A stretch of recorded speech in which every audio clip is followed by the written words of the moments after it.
안녕하세요. 사연에 빠지다의 DJ 민영입니다.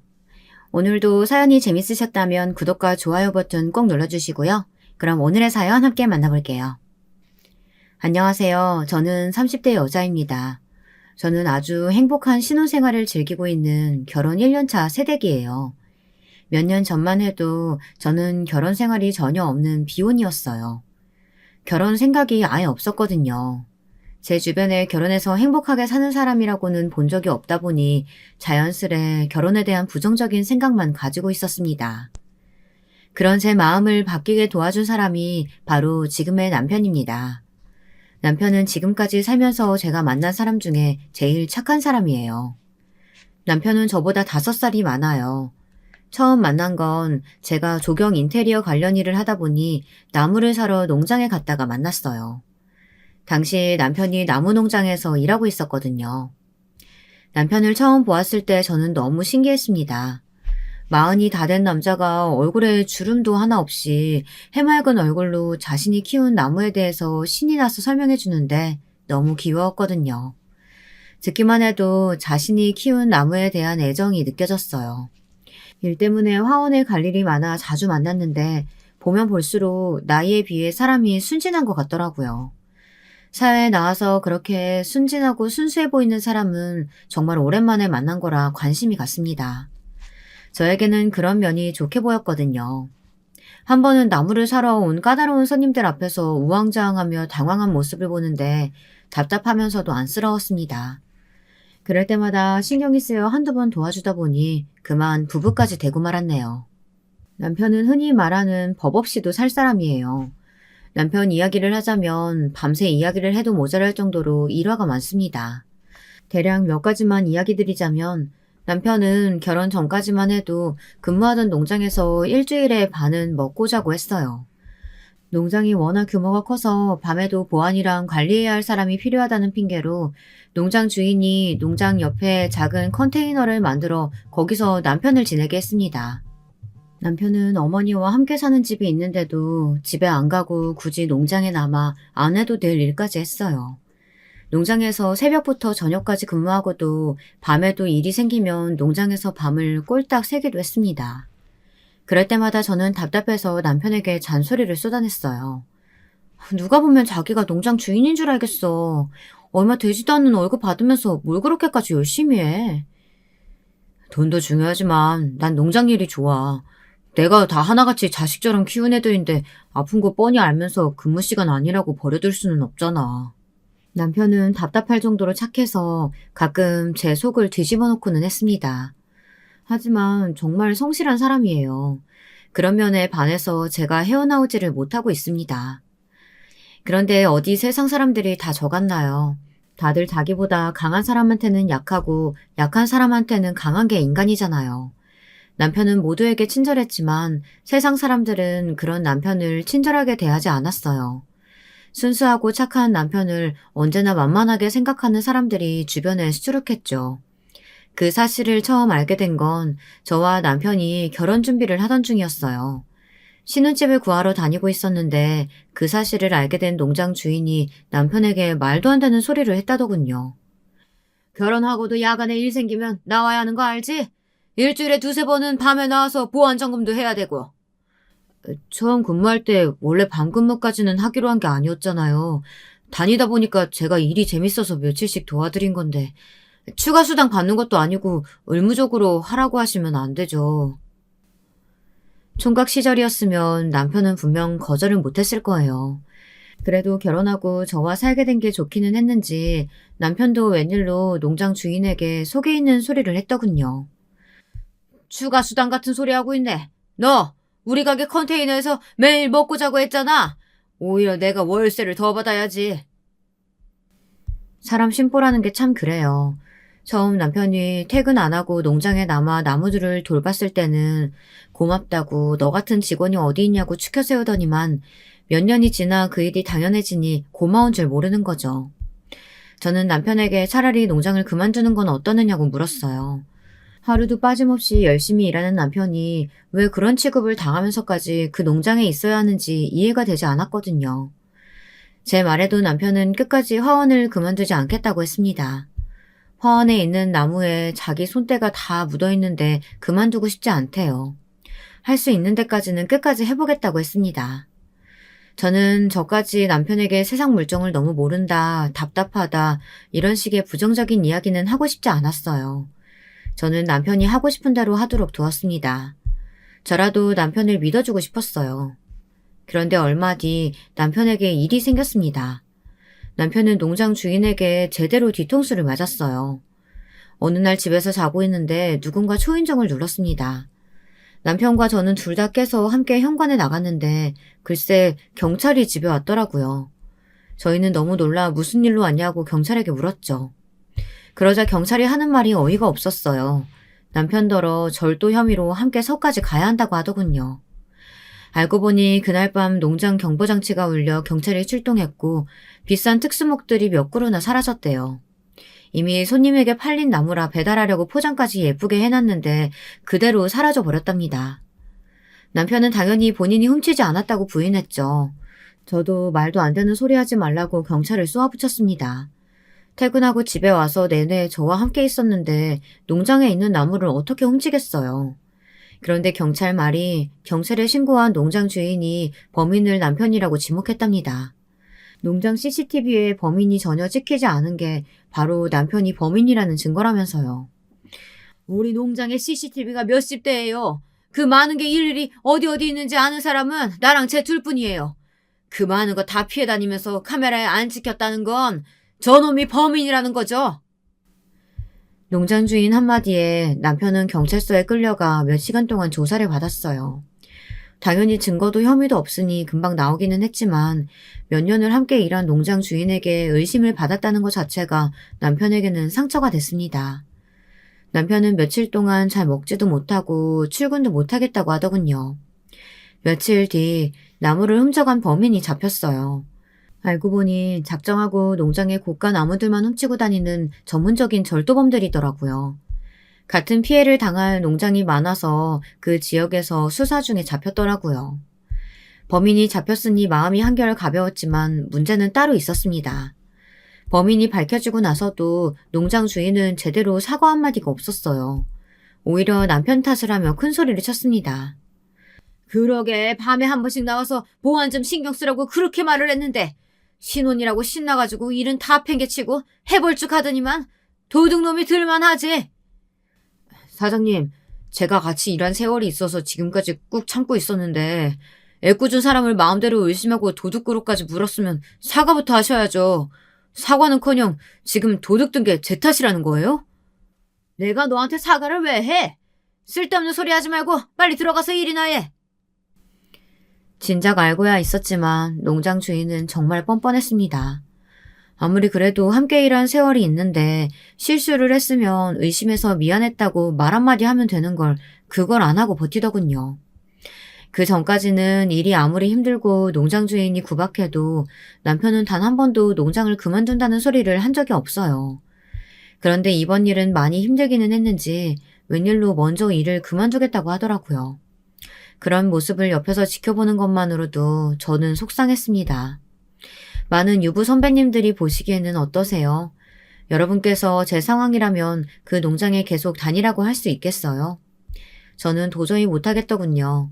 제가 이제 막 결혼한 지 얼마 안 된 새댁이라 뭘 몰라서 그러는 건진 몰라도 저는 남편이 원하는 대로 하고 싶은 거 다 하면서 살았으면 좋겠어요. 좀 힘들어도 제가 도와주고 힘이 되어줄 수 있으면 그것만으로도 행복하더라고요. 저는 언제나처럼 남편에게 하고 싶은 대로 하라고 했습니다. 친정부모님은 이런 저를 답답해하세요. 사실 제가 처음 남편과 결혼하겠다고 인사를 드리러 갔을 때도 부모님은 결혼을 반대하셨어요. 저도 예상하지 않았던 것은 아닙니다. 누구보다 제가 저희 부모님에 대해 잘 알고 있으니까요. 제 남편은 절대 저희 부모님 마음에 들만한 사람이 아닙니다. 제가 원래 비혼이었다고 말씀드렸었죠. 그 이유가 바로 저희 친정 부모님 때문이에요. 저희 친정 부모님은 두 분 다 유명 로펌에 다니는 변호사세요. 저는 어릴 때부터 유복하게 자랐어요. 동네에서 제일 집값이 비싼 아파트 50평대에 살았을 정도였죠. 더군다나 옷이며 책가방, 운동화까지 제 나이대 친구들은 흔하게 신을 수 없는 고가의 브랜드들이 옷장에 가득했습니다. 친구들은 제 속도 모르고 부모님 직업도 사는 것도 모두 다 부러워했어요. 하지만 저는 하나도 행복하지 않았습니다. 어린애한테 큰 집에 비싼 옷이 다 무슨 소용이겠어요. 매일 그 큰 집에 혼자인걸요. 형제도 없이 매일 그 큰 집에 혼자 있었어요. 어릴 때야 저를 봐주러 오시는 아줌마들이 있었지만 그것마저도 수시로 매일 바뀌어서 정들만 하면 아줌마가 바뀌어 있었죠. 저도 처음엔 외로운 마음에 집에 오는 아줌마들이랑 친해져 보려고 이모 하며 잘 따랐어요. 그런데 마음을 주고 나면 항상 떠나버리는 아줌마들을 보는 게 어린 나이에도 힘들더군요. 그래서 언제부턴 그냥 아줌마라고 불렀어요. 언제든 제 곁을 떠나도 힘들지 않게요. 어릴 때는 어떻게든 부모님과 함께 있고 싶었는데 막상 자라면서 보니 혼자 있는 것보다 더 힘든 게 부모님과 함께 있는 것이었어요. 부모님은 사이가 굉장히 좋지 않았어요. 매일 바빠서 집에 잘 들어오지도 않으시면서 어쩌다 한번 만나 같이 밥이라도 먹으면 꼭 제가 있는 앞에서 싸우셨습니다. 그냥 말로만 싸우는 정도가 아니었어요. 명색이 배웠다는 변호사라는 사람들이 툭하면 서로에게 심한 말을 하고 제가 있는데도 핸드폰이며 리모컨 같은 물건들을 던지며 싸웠죠. 한 번은 아버지가 던진 리모컨에 제가 머리를 맞은 적도 있습니다. 그런 날이면 부모님은 제게 미안해서 어쩔 줄 몰라 하시다가 아주 큰 곰인형이나 원피스를 사주곤 하셨어요. 그리고 그 다음 날이면 또 저는 혼자 집에 있었죠. 그때 생각했어요. 부모님이 다니시는 로펌이 망해서 부모님 두 분이 다 실직자가 됐으면 좋겠다고요. 그래서 단칸방에 살아도 좋으니 하루 종일 부모님이 나랑만 집에 있으면 좋겠다라고까지 생각했습니다. 그렇게 자라다 보니 저는 항상 외로웠어요. 나이가 들수록 친구나 남자친구에게 굉장히 집착했습니다. 누군가 옆에 있으면 그 사람을 독점하고 싶어 했어요. 소유욕이 강해지니 점점 집요해지더라고요. 그러다 보니 언젠가 저를 두고 다들 떠났습니다. 저에게 문제가 있다는 걸 스스로 알게 되고 나서는 차라리 혼자가 편했어요. 누군가와 함께 있으면 눈치를 보고 비위를 맞추느라 온전한 저를 보여주기가 힘들었거든요. 하지만 남편은 달랐어요. 남편과 함께 있으면 눈치도 보이지 않았고 비위를 맞추지 않아도 됐어요. 언제나 저를 존중해주고 제 곁에 있어주기 위해 노력했거든요. 남편을 제 모든 걸 바꿔놓은 대단한 사람이었지만 저희 부모님이 항상 말하던 조건에는 맞지 않는 사람이었어요. 남편이 첫 인사를 온 날 부모님은 남편 앞에서 대놓고 말씀하셨습니다. 내가 정말 100번 양보해서 젊은 사람이 농장에서 일하는 거야. 뭐 그래. 뭐 나무니 꽃이니 이런 거 좋아하면 그러고 살 수 있다 쳐. 근데 요즘같이 개나 소나 다 나오는 대학까지 안 나온 건 좀 너무하지 않아? 그래. 그래도 우리 딸은 서울에서 4년제 대학 나오는데 둘이 말이 통하긴 하니? 제가 지금까지 본 중에 처음 보는 모습이었어요. 부모님 두 분이 사람을 무시하는 데에는 아주 죽이 척척 맞으시더라고요. 저도 어느 정도 예상은 하고 있었지만 부모님의 매너 없는 태도에 제 얼굴이 다 화끈거렸습니다. 그게 사람 앞에다 두고 할 소리야? 엄마 아빠는 같은 대학 나왔어도 말 안 통하면서 평생 싸우고 살았잖아. 그렇게 살아보고도 그딴 소리가 나와? 좋은 대학 나오고 변호사면 뭘 해. 인성이 이 모양인데. 나야말로 준혁 씨 앞에서 엄마 아빠가 부모라는 게 더 쪽팔린다. 제가 부모님 앞에서 고래고래 소리를 지르니 옆에 있던 남편이 더 당황해서 오히려 저를 말렸습니다. 자신은 괜찮은데 왜 부모님에게 소리를 지르냐고요. 뭐? 우리가 쪽팔려? 이게 아주 정신이 나가도 제대로 나갔네. 그래, 네가 원래 옛날부터 유난했어. 부모가 힘들게 일해가지고 뭘 해줘도 고마운 줄을 몰랐으니까. 됐어. 남자한테 빠져서는 앞뒤 분간도 못할 정도로 멍청한 년이 하는 소리를 뭘 신경 써. 어디 멋대로 시집가서 한번 살아봐라. 능력 없는 남편하고 뒤지게 고생을 해봐야 부모 품에 있을 때가 감사했구나 하고 깨닫는 거지. 와, 엄마 아빠는 진짜 끝까지 사람 쪽팔리게 하는구나.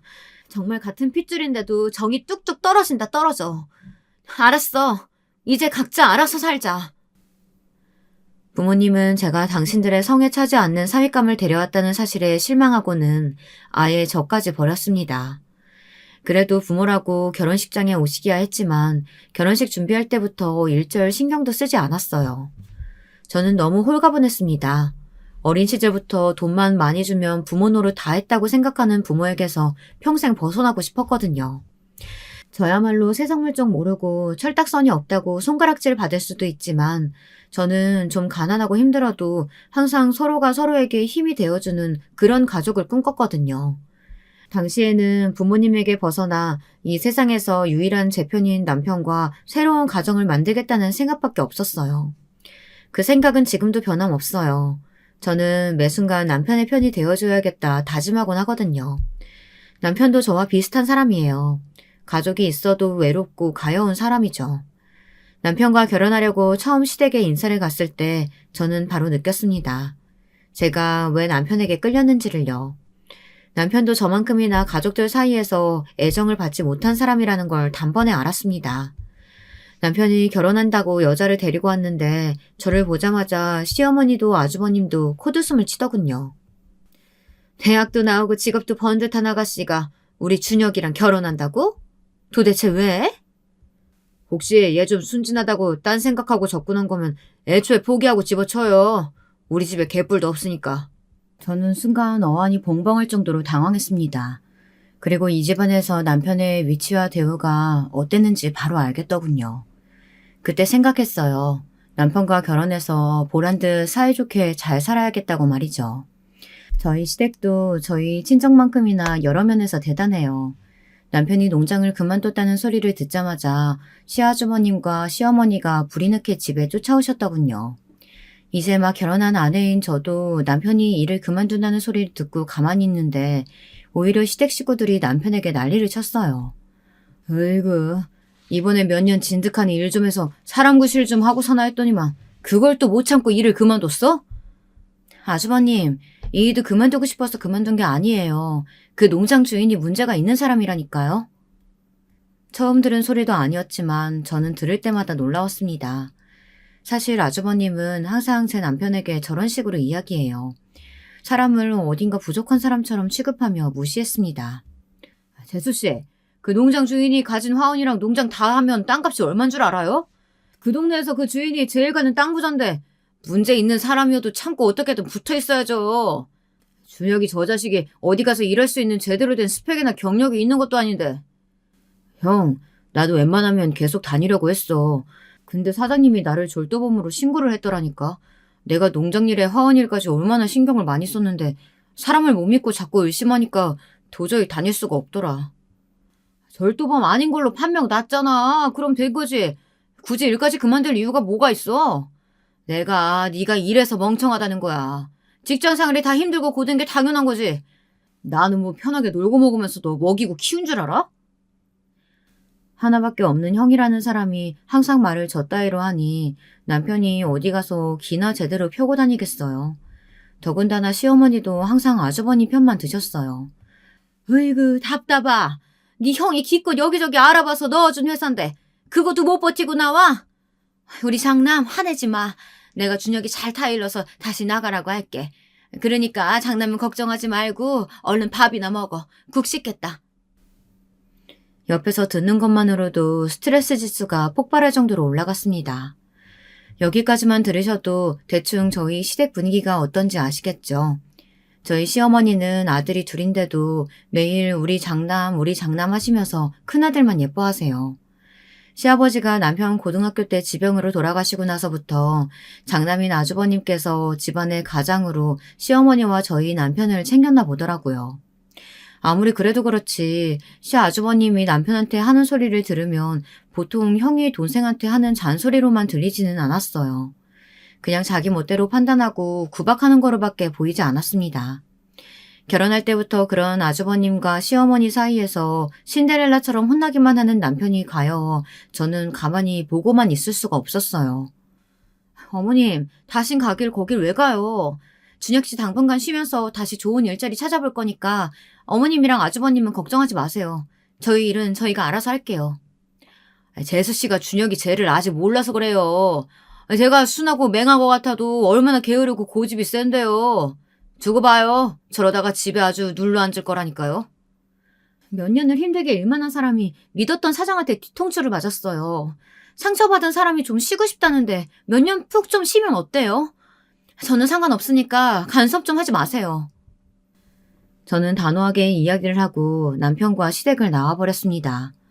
더 앉아있어도 어차피 좋은 소리 못 들을 것 같아서요. 집으로 돌아오는 길 남편은 제 손을 꼭 잡으며 저에게 미안하다고 했습니다. 자신이 못나서 저까지 싫은 소리 듣게 하고 고생시킨다고요. 저는 그럴 때마다 남편에게 잘못한 건 그 사람들이고 남편은 잘못이 없다고 항상 이야기해줬어요. 그러니까 제발 좀 다 참지 말고 할 말은 좀 하고 살라고 했습니다. 제가 백날 말하면 뭐해요. 남편은 항상 사람 좋게 웃기만 하는걸요. 그런데 세상 일이라는 게 정말 쉽지 않더군요. 항상 저희 부부 앞에서 잘난 척을 해대던 아주버님마저 지금까지 남편을 가지고 놀고 있었어요. 아무리 사람이 순진하고 착해도 그렇지 하나밖에 없는 형이 동생 뒤통수를 쳤습니다. 그것도 아주 치졸하게요. 남편이 농장을 그만두고 한 달 정도 되었을 때 일입니다. 기다려도 농장에서 퇴직금이 들어오지 않길래 남편이 농장 주인에게 연락을 했나 봐요. 벌써 전화를 몇 통이나 했는데도 받지 않는다고 걱정하더라고요. 저는 순간 화가 치밀었어요. 이 망할 놈의 인간이 내내 구박하면서 부려먹더니만 이제는 퇴직금까지 떼먹으려고 하는구나 싶어서요. 저는 이대로만 있을 수 없어 남편을 데리고 곧바로 농장으로 찾아갔습니다. 아주 단단히 따질 각오를 하고요. 그런데 농장 주인은 오히려 저희를 보자마자 큰 소리를 쳤습니다. 안 그래도 일손 딸려서 눈코 뜰 새 없이 바쁜데 왜 자꾸 전화질이야? 왜? 아직도 나랑 볼 일 남았어? 저도 지긋지긋해서 사장님한테 연락드리기 싫어요. 그러게 왜 제 퇴직금을 안 줘요? 남편은 오늘 내내 저와 연습한 대로 눈에 힘을 빡 주고 농장 주인에게 따졌습니다. 그런데 그 순간 농장 주인은 어이가 없다는 듯 실소를 터뜨렸어요. 이런 거지 같은 집구석을 봤나? 퇴직금에 야근 수당까지 다 일일이 따져서는 다 뜯어가 놓고서는 뭐? 퇴직금을 또 내나? 이런 도둑놈들을 봤나? 저와 남편은 이게 다 무슨 소리인가 싶어 얼떨떨했습니다. 농장 주인이 우리를 속이려고 하는 소리인가 싶어 다시 확인해봤는데 정말 농장 주인에게 제 남편이 퇴직금을 받아갔다는 내용의 계약서가 있더라고요. 남편과 저는 그럴 리 없다고 다시 한번 계약서를 확인했습니다. 그런데 계약서 밑에 사인을 보니 익숙한 이름이 쓰여있더군요. 김진혁, 바로 아주버님의 이름이었어요. 알고 보니 저희가 가기 며칠 전 아주버님이 이미 농장 주인을 찾아갔더라고요. 남편의 출근 기록부를 가지고 말이죠. 남편이 근무한 시간을 하나하나 꼼꼼하게 따지더니 퇴직금이랑 지금까지 주지 않은 근무 외 수당까지 다 내어놓으라고 했다네요. 농장 주인은 퇴직금이야 주겠지만 이미 다 지난 야간 수당을 왜 주냐고 끝까지 버텼나 봐요. 그런데도 아주버님은 순순히 넘어가지 않으셨답니다. 지금 당장 내놓지 않으면 이대로 노동부에 가서 불법 노동 착취로 고소하겠다고 겁을 줬대요. 땅만 많지 평생 농사만 하고 산 농장 주인은 아주버님 말에 홀딱 넘어가 아주버님이 시키는 대로 했나 보더군요. 연세도 많고 법도 잘 모르니까요. 거기다가 더 어이가 없는 건 아주버님이 가져가신 돈이 퇴직금과 근무 외 수당뿐이 아니었어요. 그제야 농장 주인이 말을 하는데 이 농장에 남편이 처음 들어왔을 때도 아주버님이 남편을 소개하며 월급의 20%를 자신에게 보내라고 했답니다. 네가 자기한테 생활비를 보내줘야 하는데 네가 신용불량자라서 은행 거래를 아예 못한다고 나한테 월급날 아예 따로 보내달라고 하던데?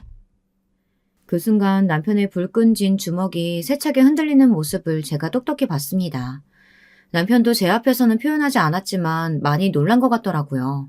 당연하죠. 믿었던 형이 지금까지 자신을 속인 건데 놀라기만 할 게 아니라 화를 내고 쌍욕을 해대도 이상할 게 없어 보였습니다. 저는 남편을 대신해 화를 내줬어요. 그걸 말이라고 해요? 준혁 씨가 힘들게 일한 돈을 물어보지도 않고 멋대로 남한테 주면 어떻게 해요? 형이 어떻게 남이야? 이 동네에서 진혁이만큼 똑똑하고 책임감 강한 놈이 어딨다고. 모자란 동생의 홀어머니까지 평생 끼고 살면서 옆에서 챙기는데 안쓰럽지? 남편의 동네가 참 좁아요. 태어나서부터 지금까지 한 집 살면서 매일 같은 동네 사람들과 어울려 살다 보니 각자 집안의 수저가 몇 개인지까지 다들 알고 있었죠. 시아버지가 일찍 돌아가시고 아주버님이 혼자 시어머니와 남편을 챙겼으니 동네 사람들은 아주버님을 아주 대단하게 생각했어요. 물론 아주버님이 대단하기는 해요. 힘든 상황에서도 열심히 공부해서 4년 내내 장학금을 받고 대학도 다녔고 동네에서 가장 큰 기업에 들어가 지금은 부장까지 됐으니까요. 그러다 보니 동네 사람들은 아주버님이 하는 말이라면 다들 믿고 따랐어요. 저도 눈치가 있으니 아주버님이 동네 사람들에게 많이 배운 거 없고 순진한 동생을 뒤에서 많이 챙기는 것처럼 이야기하고 다닌다는 걸 알고 있었죠. 동네 사람들이 제가 지나갈 때마다 어딘가 안쓰러운 눈으로 바라보며 툭하면 고생이 많다고 어깨를 두드려주곤 했으니까요. 그런데 신용불량자라고까지 말하고 다니고 어딘가 좀 모자란 사람인 것처럼 이야기하고 다니는 줄은 꿈에도 몰랐습니다. 남편은 신용불량자도 아니고 모자라지도 않아요. 그런 거짓말까지 하고 다니며 동생 돈이나 착취하는 못난 형이 세상에 어디 있답니까? 저는 그 길로 아주버님에게 따지러 갔습니다. 저희 돈도 다 내놓으라고요. 아주버님은 결혼하고 아이도 둘이나 있지만 시어머니와 함께 살고 있어요. 형님과 조카들이 미국에 가 있거든요. 흔히 말하는 기러기 아빠예요. 제가 보기엔 형님이 고지식하고 잘난 척 심한 아주버님과 아들 바라기인 시어머니와 함께 사는 게 힘들어서 미국으로 가신 건 아닌가 싶기도 해요. 저 같아도 아주버님이나 시어머니 같은 사람하고는 하루도 못 살 것 같거든요. 시어머니는 처자식 없이 혼자 사는 아들이 안쓰러워 어쩔 줄 몰라 하세요. 거기다가 장남이 모든 생활비까지 책임지며 함께 살고 있으니 아주 장남이라면 덜덜 떠시죠. 남편이 가끔 시어머니에게 서운한 일이 있을 때마다 하는 말이 있어요. 어릴 때 엄마가 항상 학교가 끝나면 형한테만 잘 갔다 왔냐고 물어봤어. 내가 옆에 있는데도 형한테만. 그래서 나는 어디서 주워온 게 아닌가 싶었다니까. 아이가 그런 생각이 들 정도면 엄마가 도대체 얼마나 두 자식을 차별했을까 싶어요. 저는 이번 일만큼은 그냥 지나칠 수가 없었습니다. 아주버님에게 사실 확인을 하고 도대체 남편과 제게 말도 안 하고 왜 멋대로 그런 짓을 한 건지 단단히 따져 물을 생각이었습니다. 농장에서 나와 바로 시댁으로 갔더니 아주버님은 안 계시고 시어머니만 계시더군요. 저는 시어머니에게 그날 있었던 일에 대해 다 말했습니다. 아주버님이 저희에게 말도 안 하고 지금까지 남편 월급의 20%를 마음대로 가지고 가고 있었고 퇴직금이랑 수당까지 챙겨갔다고요. 시어머니는 제 말을 믿지 않았어요. 제가 아주버님의 사인이 적힌 계약서까지 보여드렸는데도 아주버님 편을 들었습니다. 장가라도 가면 정신 차리고 잘 살 줄 알았더니만 너는 아직도 네 형을 모르니? 네 형이 뭐가 부족해서 네 돈을 탐내? 네가 퇴직금도 못 받고 수당도 못 받을까봐 알아서 챙겨주려고 그런 거겠지. 암튼 천성은 변하지를 않는다니까. 새아기, 너도 그래. 너라도 남편이 멍청한 짓 하고 돌아다니면 옆에서 말렸어야지. 동네 창피하게 그걸 또 따지려고 농장까지 갔어? 어머니 말씀대로 퇴직금이나 수당은 알아서 챙겨주려고 했다고 쳐요. 그럼 지금까지 몇 년 동안 일절 말 한마디도 없이 왜 멋대로 월급에서 20%나 떼가는 건데요? 그건 어떻게 설명하실 거예요? 그거야 다 따로 모아뒀겠지. 우리 집 장남이 대기업 부장이야. 뭐하러 그런 푼돈에 손을 대겠어? 답답할 노릇입니다. 저는 너무 화가 나서 속이 터질 것만 같았어요. 어떻게 된 게 엄마라는 사람이 저렇게 자식을 대놓고 차별할 수가 있을까요? 그때 마침 아주버님이 집에 돌아왔어요. 저는 아주버님에게 달려가서 물었습니다. 왜 우리한테 상의도 안 하고 멋대로 농장 주인을 찾아가 퇴직금에 수당까지 챙겨갔냐고요. 그러자 아주버님은 표정 하나 안 변하고 당당하게 말했습니다. 나중에 내가 다 챙겨주려고 그랬죠. 내가 믿을 만한 곳에다 다 넣어놓고 오는 길이니까 걱정하지 말고 돌아가요. 형, 그게 말이 돼? 내가 엄연히 결혼해서 가장이 있는데 내 돈을 형이 함부로 하면 어떡해. 뭐야? 이 자식이 지금껏 기껏 먹이고 재워주면서 키워줬더니만 뭐? 내가 네 돈 꿀꺽하기라도 할까봐 이래? 아주버님은 말도 안 되는 핑계를 대면서 말을 돌렸습니다. 그런 아주버님의 모습에 남편도 얼굴이 붉어져 한숨을 아주 깊게 내쉬더군요. 나 형이 그 돈 순순히 돌려주면 그냥 참고 돌아가려고 했어. 그런데 나한테 말도 안 하고 내 돈을 왜 형 마음대로 놓고 말고를 해. 난 그딴 거 필요 없으니까 당장 내 돈 내놔. 저는 남편이 웬일로 할 말을 다 하길래 옆에서 잠자코 있었습니다. 그런데 그때 아주버님이 남편의 어깨를 툭 세게 밀쳤어요. 그리고는 머리라도 한 대 쥐어박을 것처럼 자꾸만 손을 들썩거렸습니다. 이 자식이 어디서 형한테 눈을 부라려? 너 내가 네 돈 어디다 빼돌렸을까봐 이래? 그리고 뭐? 네 돈을 왜 마음대로 하냐고? 그럼 너는? 너야말로 내가 벌어다 너 키운 돈 다 토해내지 그래.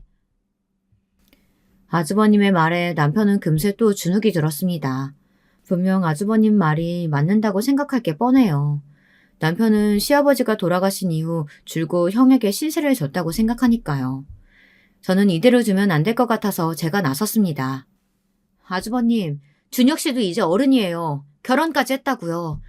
아버님 돌아가시고 아주버님 고생하신 거야 다 알고 감사드리지만 성인이 돼서 본인이 일해서 번 돈을 왜 아주버님 마음대로 하세요? 돈 어디다가 얼마나 넣은 건지도 확실히 알려주세요. 통장을 보여주시던지요. 그때였어요. 하필이면 중요한 순간에 시어머니께서 갑자기 바닥에 주저앉아 펑펑 눈물을 쏟으셨습니다. 신세 한탄까지 늘어놓으시면서요. 아이고, 내가 창피해서 우리 장남 볼 낯이 없다. 동생이라고 저렇게 못나게 낳아놔서는 우리 장남이 매일 못 볼 꼴이나 보고. 우리 장남 미안하다. 나 때문에 네가 고생이 많아. 순식간에 퍼진 곡소리에 남편은 어쩔 줄 몰라 했습니다. 아주버님은 답답하다는 듯 가슴만 치고 있었고요. 그 순간 남편이 시어머니 앞에 다가가 무릎을 꿇고 앉았습니다. 자신이 잘못했다고 사과까지 하면서요. 어머니, 형, 제가 잘못했어요. 제가 그깟 돈 때문에 형이랑 어머니한테 몹쓸 짓을 했습니다. 다신 안 그럴게요. 저는 어안이 벙벙해져서 말문이 막혔습니다. 정말 천불이 난다는 말이 이런 순간을 이야기하는 거더군요. 그렇게 아무것도 해결되지 않은 채로 집에 돌아온 저는 남편과 일절 말 한마디 하지 않았어요. 돈도 돈이었지만 남편의 행동이 어처구니가 없었습니다. 평생 저렇게 살았으니 항상 사람들에게 당하고 사는 거였어요. 그날은 처음으로 남편과 결혼한 것이 후회가 됐습니다. 제가 아무리 곁에서 노력하고 도와주려 해도 남편이 변하지 않으면 평생 똑같이 살 게 뻔하니까요. 제가 말도 안 하고 무시하니 남편은 저를 볼 때마다 잘못했다고 했습니다. 어머니와 형이 얼마나 고생하고 사셨는지를 본인이 누구보다 잘 아는데 돈 몇 푼 때문에 가족 간에 싸우고 싶지 않았다네요. 저는 듣고 싶지 않았어요. 남편에게 퍼부어주고 싶은 말들이 많았지만 입 밖으로 내면 후회하게 될 것 같아 꾹 참았습니다. 그러던 중 며칠 뒤 아주버님이 집으로 찾아왔어요. 들어오자마자 한다는 말이 알아서 좋은 직장 구한다더니만 아직도 집에 있냐고 비아냥거렸습니다. 저는 마음 같아서는 정말 뒤통수라도 한 대 후려치고 싶었어요. 아주버님을 연신 흘겨보고 있는 제 어깨를 토닥인 남편은 아주버님에게 무슨 일로 왔냐고 물었습니다. 그러자 아주머님은 무슨 대단한 이야기라도 하는 사람처럼 어깨를 잔뜩 으쓱거리며 잘난 척을 하더군요. 네가 나 아니면 어디 가서 사람 구실이라도 하겠냐? 나 아는 거래처 사장님이 운영하는 공장인데 거기가 우리 지역에서 제일 큰 물류 공장이야.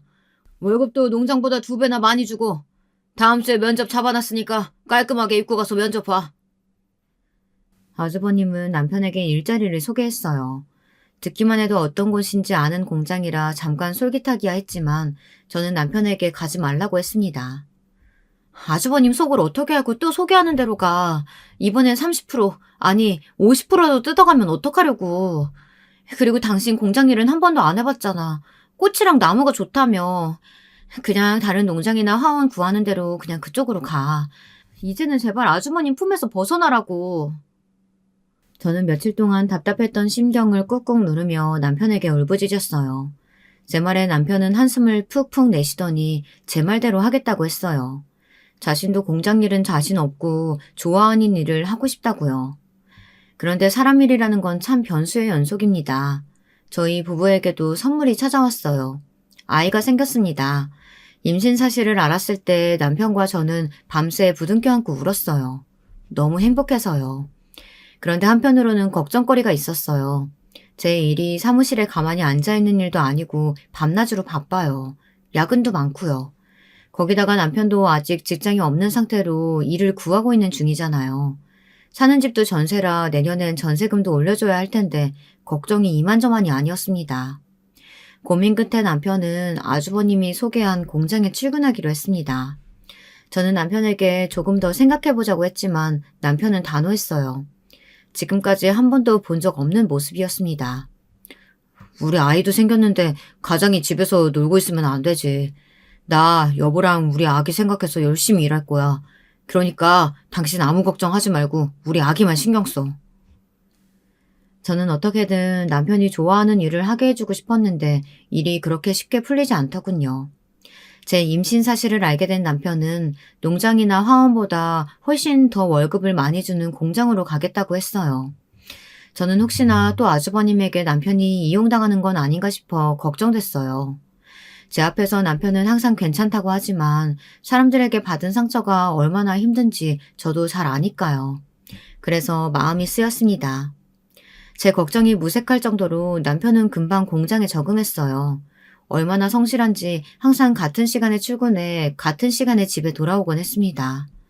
제가 늦어서 남편이 먼저 퇴근하고 돌아오면 저녁 준비까지 해 상다리 휘어지게 차려주곤 했어요. 임신한 제가 매일 출근하는 게 안쓰럽다면서요. 그런 남편의 마음이 고마워서 저는 임신한 사람들이 다 한다는 입덧조차 안 하고 임신 초기를 잘 지내고 있었습니다. 그러던 어느 날이었어요. 남편이 퇴근하고 집에 올 시간이 훨씬 넘었는데도 웬일로 집에 오지를 않더라고요.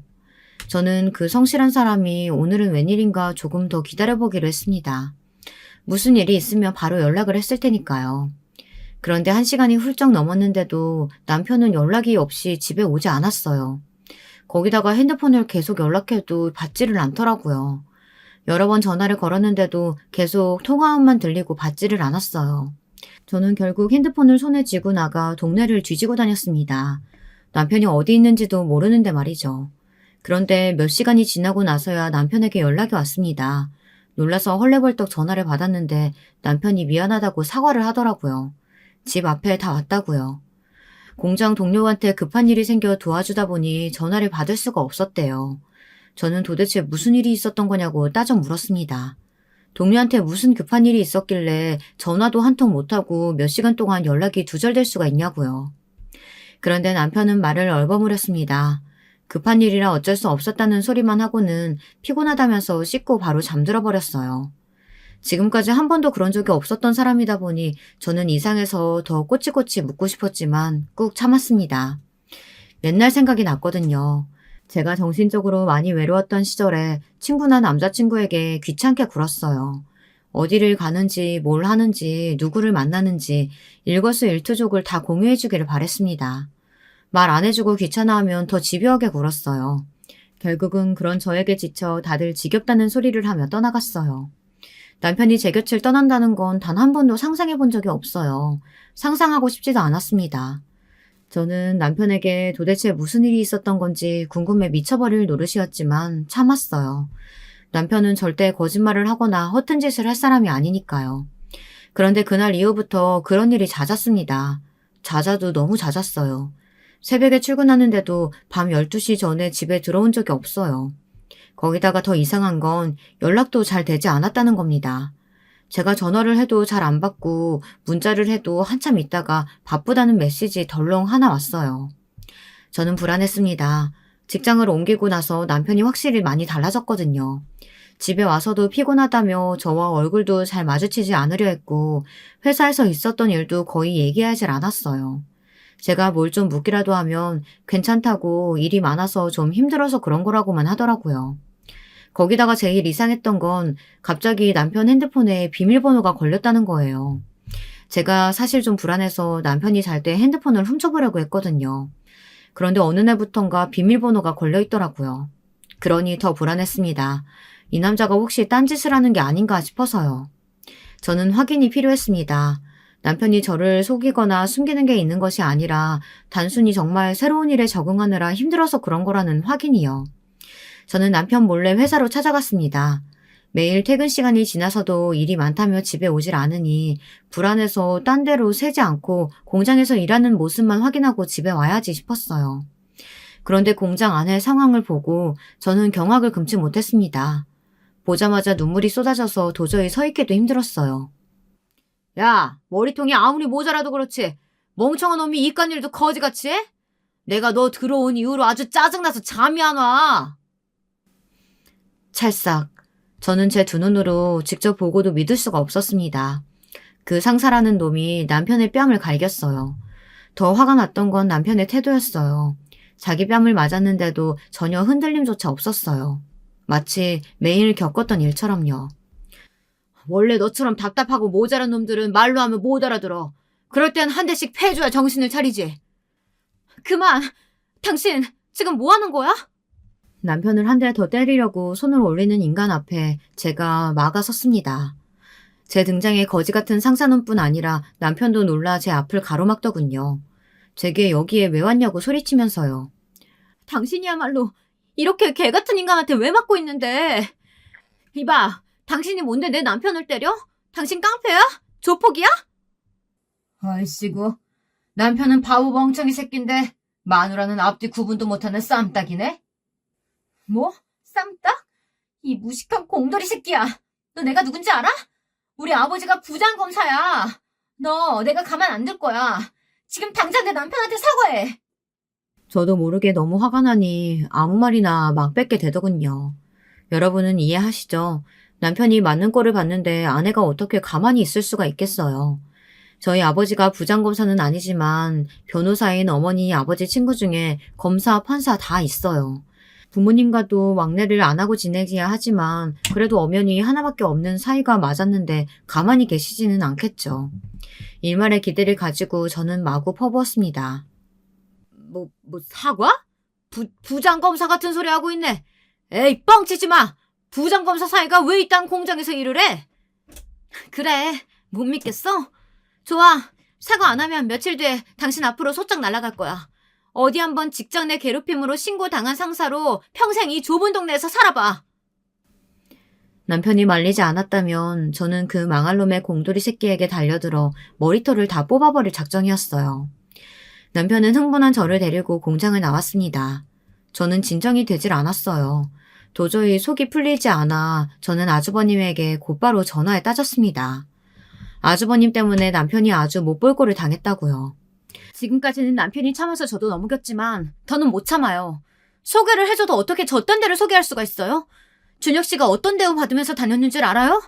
저 아주버님도 절대 용서 못하니까 그런 줄 아세요. 집에 오면서 남편과 이야기를 나눴습니다. 알고 보니 공장에 다니는 내내 그 상사라는 인간한테 괴롭힘을 당했대요. 처음엔 막말만 하는 정도였는데 점점 자기 일까지 남아서 하게 하고 못하면 공장 사장에게 이야기해 남편을 자르게 하겠다고 했대요. 거기다가 하루에 수십 번 전화 거는 것도 모자라서 메시지로도 연신 괴롭혔나 봐요. 그래서 남편은 핸드폰에 비밀번호를 걸어놓은 거더라고요. 혹시나 제가 보기라도 할까 봐요. 제 남편 아시죠? 답답할 정도로 잘 참고 남들한테 멍청하다는 소리를 들을 정도로 착한 사람이에요. 앞으로 아이가 태어나면 사정이 지금보다 더 힘들어질 테니 남편은 공장을 그만둬서는 안 된다는 책임감이 컸던 것 같아요. 힘들어도 참고 견딘 거죠. 저는 남편을 꼭 안아줬습니다. 지금까지 너무 고생 많았다고요. 답답해도 어쩌겠어요. 백날 말해도 천성은 변하질 않는걸요. 제가 선택한 남편이 이런 사람이니 제가 안아줘야죠. 그날로 남편은 공장에 사표를 내고 저는 공장에 그 망할 놈에게 복수할 방법을 찾고 있었어요. 연락을 끊은 친정 부모님께라도 연락해야 하나 하고 있었죠. 그런데 바로 다음 날 믿을 수 없는 일이 일어났습니다. 누군가 초인종을 눌러 남편과 문을 열고 나갔더니 아주버님과 그 망할 공장 상사놈이 있었어요. 미안해. 요즘 내가 일이 많아서 스트레스가 심했는데 그걸 나도 모르게 준혁 씨한테 풀었나 봐. 내가 정말 미안해. 생각지도 못한 일이었습니다. 공장 상사라는 사람이 갑자기 바닥에 무릎을 꿇고 남편에게 사과하기 시작했어요. 알고 보니 제가 어제 아주버님에게 전화해 한 말로 아주버님이 열이 받아 새벽부터 공장에 찾아갔더군요. 그 공장은 아주버님 회사 거래처였어요. 아주버님은 공장 사장을 찾아가 난리를 쳤답니다. 사장님이 사람 구해달라길래 기껏 내 동생 추천해드렸더니 감히 내 동생 얼굴에 손을 대요? 그 직원 누구예요? 지금 당장 나와서 내 동생한테 사과 안 하면 오늘부터 이 공장하고는 거래 끊을 거니까 알아서 하세요. 그 공장의 가장 큰 거래처가 아주버님의 회사라네요. 아주버님네 회사랑 거래를 안 하면 공장 문을 닫아야 할 정도라네요. 그러니 공장 사장도 아주버님 말을 거역할 수가 없었죠. 공장 사장은 그 자리에서 그 직원에게 남편에게 가서 무릎 꿇고 사과하라고 했답니다. 아니면 오늘부로 해고라고요. 저는 거지 같은 상사놈이 집까지 와 무릎을 꿇는 것도 신기했지만 아주버님의 행동도 놀라웠어요. 저는 형제가 없어서 잘 모르지만 본인은 지금까지 그렇게 남편을 무시하고 구박했으면서 남이 동생을 괴롭히는 꼴은 보기 싫었나 봐요.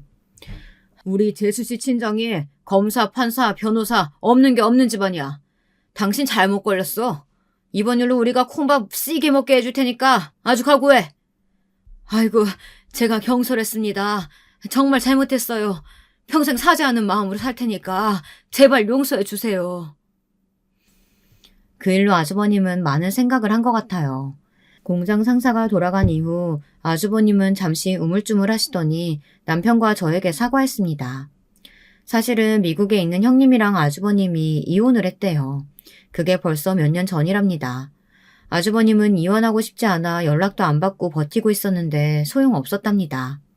그래서 몇 년 동안 아이들도 못 만나고 돈만 보내고 있었나 보더라고요. 시어머니가 속상해하실까봐 말도 못하고 혼자 끙끙거리느라 그런 스트레스를 알게 모르게 남편에게 쏟은 것 같아 미안하다고요. 내가 아무리 힘들어도 준혁이 네 돈은 정말 안 건드렸어. 내가 힘들어서 너를 도와줄 수 없으니까 미리미리 준비하라고 연금 통장에 넣어둔 거야. 나중에 나랑 어머니 없이도 네가 알아서 살아야 하니까. 그랬습니다. 아주버님이 말은 믿게 하셨어도 마음으로는 남편을 걱정하고 계셨던 거예요. 월급에서 20% 뗀 돈이랑 퇴직금은 다 연금 통장에 모아놓고 계셨더라고요. 나중을 위해서요. 그렇다고 지금까지 아주버님이 남편에게 한 말과 행동들이 다 정당화되는 건 아니에요. 그래도 이제 막 결혼해서 가족이 된 제가 남편과 아주버님 사이를 다 이해할 수는 없다고 생각했어요. 그날 이후로 남편과 아주버님 사이는 전보다 많이 좋아졌습니다. 저도 아주버님과 시어머니를 이해해보려고 부단히 노력 중이고요. 남편은 다시 원래 일하던 농장으로 돌아갔어요. 그 농장 주인이 먼저 연락이 왔더라고요. 남편이 없으니까 농장이 돌아가질 않는다면서 제발 좀 도와달라고 사정사정을 했어요. 남편은 못 이기는 척 농장으로 돌아갔습니다. 사실 남편도 농장 일을 가장 좋아했으니까요. 이제서야 사람들이 남편의 진가를 조금씩 알아가는 것 같아 아쉽지만 상관없습니다. 저와 남편은 여전히 깨볶으면서 잘 지내고 있으니까요. 지금까지 저희 부부의 이야기 들어주셔서 감사합니다. 저희 부부는 앞으로도 서로 부족한 마음을 가득 채우며 뱃속의 아이와 함께 행복하게 살도록 하겠습니다. 유부 선배님들의 응원 섞인 댓글은 언제나 환영입니다. 여러분의 가정에도 화목한 일만 있으시길 바랄게요. 여러분, 두 번째 사연 시작하기 전에 좋아요와 구독 꼭 눌러주실 거죠? 그럼 두 번째 사연 바로 시작합니다. 이번 사연은 시댁의 어떤 인물과 묘한 갈등 상황을 빚었다는 사연자분의 이야기가 되겠습니다. 여성분들은 결혼하시고 나면 시댁의 존재를 결코 무시할 수 없게 되죠. 어떤 사연일지 함께 만나보시죠. 안녕하세요. 저는 남편도 있고 자식도 있는 아줌마랍니다. 저희 식구는 원래 경기도에서 살고 있었습니다. 어느 지역인지 밝히기는 조금 망설여져서 생략하지만 서울하고 굉장히 가까운 동네에서 살고 있었어요. 저는 고향이 서울이고 결혼한 뒤로는 쭉 경기도의 그 동네에서 거주를 하였는데 남편의 직장 문제 때문에 지방으로 이사를 가게 되었습니다. 시댁하고 멀리 산다는 것이 내심 좋았건만 이사를 하게 되면서 이제는 시댁을 차로 1시간 이내면 무조건 갈 수 있게 되었어요. 이 점이 살짝 신경 쓰이긴 했지만 문제 삼을 건 아니었습니다. 다른 변화에 비하자면 말이죠. 바로 이사를 하면서부터 시누이 집하고 아주 가까워졌다는 사실이었습니다. 이게 중요했던 것 같아요. 시누이랑 저랑은 나이가 4살 차이입니다. 시누이가 저보다 4살이 많고 저희 남편보다는 2살이 더 많습니다. 남매 2사람이 같은 나이에 결혼을 하였어요. 시누이가 저희 부부보다 2년 더 먼저 결혼을 했었거든요. 시누이는 결혼을 하자마자 금방 임신을 하였고 저희 부부가 결혼하기 전에 아기를 낳았습니다. 지금 쓰다 보니까 떠오른 부분인데, 저 결혼하기 전에 시누이가 낳은 아기를 보러 그쪽에 방문한 적이 있었어요. 그때 생겼던 사소한 일화 한 가지가 생각이 나네요. 다이어트 너무 심하게 하지 마세요. 무리해서 체중 관리하잖아요? 그러다가 몸 상하고 건강 망쳐요. 연예인도 아닌데 그렇게까지 다이어트에 집착할 필요가 있나? 시누이가 저한테 대뜸 이런 말을 해서 제가 그때 얼마나 놀랐는지 모릅니다. 제가 당황해서 눈만 동그랗게 뜨고 있으니까 웃으면서 이런 말을 덧붙였었죠. 억지로 안 먹고 살 빼면은 생리 끊기고 임신 어려워져서 하는 말이에요. 그 정도로 마른 거면 생리 끊긴 적 있죠? 주기가 들쑥날쑥하지 않아요? 네? 아니요. 매달 정상적으로 하는데요. 우물쭈물 답을 하면서도 제가 정말 민망함에 어쩔 줄을 몰라 했습니다. 그런 이야기를 둘이 있는 데서 한 게 아니라 식구들 다 있는 데서 한 것이었으니까요. 최소한 여자들끼리만 있을 때 그런 얘기를 하던가 정말 매너가 없고 몰상식한 행동이었습니다. 그런 짓을 한 건 시누이였는데 당한 저의 얼굴이 다 화끈거렸네요. 민망함 속에 억울하단 생각이 들었더랬죠. 저는 다이어트에 열을 올린 적이 없었습니다. 원래도 살짝 마른 체질에 가까웠어요. 저희 친정 식구들만 봐도 통통한 몸매 이상인 사람은 아무도 없었고요. 특히 저희 친정아빠가 입이 짧으신 데다 드시는 양도 소식을 하십니다. 아무래도 제가 그런 기질을 물려받았는지 타고나길 몸이 마른 체질이었건만 시누이가 난데없이 그런 소리를 내서 저를 나쁘끄럽게 만들었어요. 시누이가 저를 보면서 거짓말하지 마라, 다이어트를 해서 그 정도로 마른 것 아니냐며 비웃음을 날리던 순간이었습니다. 야, 너 왜 이래? 애 낳기 전부터 살이 하도 많이 쪄서 미치겠다, 어쩐다, 이런 얘기를 잔뜩 하더니 살 때문에 스트레스 받는다고 그 난리를 한동안 쳐놓고도 또 그 화풀이를 지금 애 먼 사람한테 푸는 거야? 시누이에게 속 시원한 일침을 날린 사람은 바로 그녀의 남편이었습니다. 그러니까 저의 심해 보였죠. 시누이를 보면서 아주 가당치도 않는다는 표정으로 그런 지적을 해주었습니다. 내가 언제 살 때문에 난리를 쳤다 그래? 기껏 다이어트 식단이며 다이어트 체조 수업이며 다 갖다 바쳤더니 쉬지 않고 음식을 먹어대고 움직이는 건 또 귀찮다면서 체조는커녕 기본 운동조차 안 했잖아. 자기 스스로 살이 그렇게 쪄놓고선 뱃속에 우리 애기 핑계나 대고 그러더니 이제는 애 먼 사람한테 왜 시비야? 너 그러지 마라 진짜로. 심해부가 조용조용하게 타일렀는데 말 속에는 아주 뼈가 있었고 그 소리는 다른 사람들한테도 다 들렸습니다. 그러자 시누이가 얼굴에 열이 올라서는 자기 남편을 무섭게 째려보더군요. 분위기가 영 안 좋아졌구나 싶어서 저를 포함한 다른 사람들이 황급히 주제를 돌렸습니다. 태어난 아기 칭찬에 여념들이 없어졌죠. 저도 당연히 한마디를 거들었어요. 어머나, 아기 공주님 정말 예쁘다. 아직 이렇게 아기인데도 어쩜 이목구비가 선명할까? 커서 엄청 미인이겠다. 그리고 눈, 코, 입이 전부 자기 엄마 아빠를 쏙 빼닮았네. 제가 해사한 기색으로 이런저런 칭찬을 늘어놓았을 때였습니다. 문득 날카로운 시선이 느껴져서 고개를 돌려보니 시누이가 저를 무시무시한 눈빛으로 쳐다보고 있는 겁니다. 저기 언니, 저한테 혹시 뭐 하실 말씀이라도 있으신 걸까요? 도저히 그 시선은 무시할 수 있는 종류의 것이 아니었기에 어쩔 수 없이 물어봤죠. 그랬더니 시누이가 갑자기 거친 숨을 몰아쉬면서 저한테 이러는 거예요. 지금 내가 쌍수했다고 일부러 그러는 거죠? 맞죠? 우리 애기한테 자기 엄마 아빠 닮아서 쌍꺼풀 없다고 돌려깐 거잖아요. 제가 깜짝 놀라서 저도 모르게 아기랑 신우이랑 심해부를 빠르게 번갈아서 쳐다보고 말았습니다. 저의 그런 모습에 신우이는 더욱 화가 난 모양이었죠. 심해부는 쌍꺼풀이 없는 무쌍이었고 신우이만 쌍꺼풀이 있었어요. 그래서 제가 놀란 것이었습니다. 언니, 그거 쌍꺼풀 수술하신 거였어요? 저는 지금까지 그 눈이 자연산이라고 생각했어요. 어머나, 이럴 수가.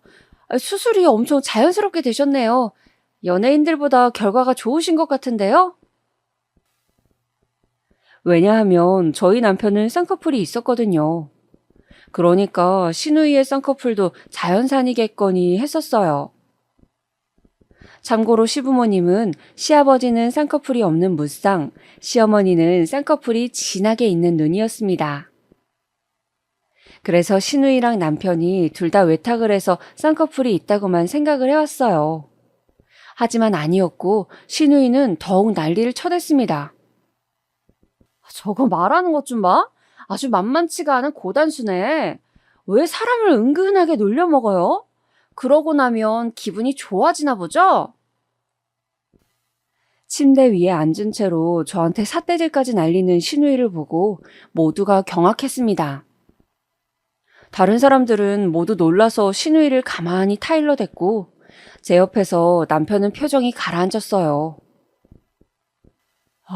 우리 누나 자기 동생 혼삭길 막으려고 아주 용을 쓴다. 용을 쓰셔. 남편이 작은 한숨을 쉬면서 그렇게 중얼거리자 또 그걸 들은 신우이가 눈이 돌아갔습니다. 뭐? 야, 내가 언제 그랬어? 내가 무슨 네 혼삭길을 막으려고 했냐고. 너 지금 똑바로 말해? 신우이가 외치자마자 타이밍 한번 좋게도 아기가 곤히 자다 말고 깨어나서 울어댔습니다. 얼른 아기를 달래는 심해부는 피곤하단 표정을 짓고 있었죠. 그 가운데서 저는 꿔다 놓은 보릿자루가 돼서 입만 꾹 다물다가 시간 돼서 나왔습니다. 굉장히 당황스러운 자리로 기억이 되었어요. 그로부터 2주 정도가 흘렀을 때였습니다. 어느 날 오후였는데 신우이한테서 전화가 온 거예요. 이게 뭐지? 왜 나한테 따로 연락을 하시지? 번호 저장은 진작에 되어 있었지만 이렇게 전화가 온 적은 없었는데.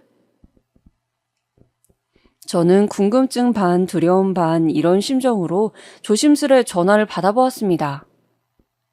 그러자마자 고막이 터지는 줄 알았어요.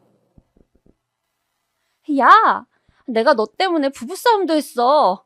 애기 낳고 한창 행복할 시기에 너 때문에 부부싸움까지 내가 해야 되겠니? 네? 저 때문에 부부싸움을요? 제가 뭘 어쨌길래요?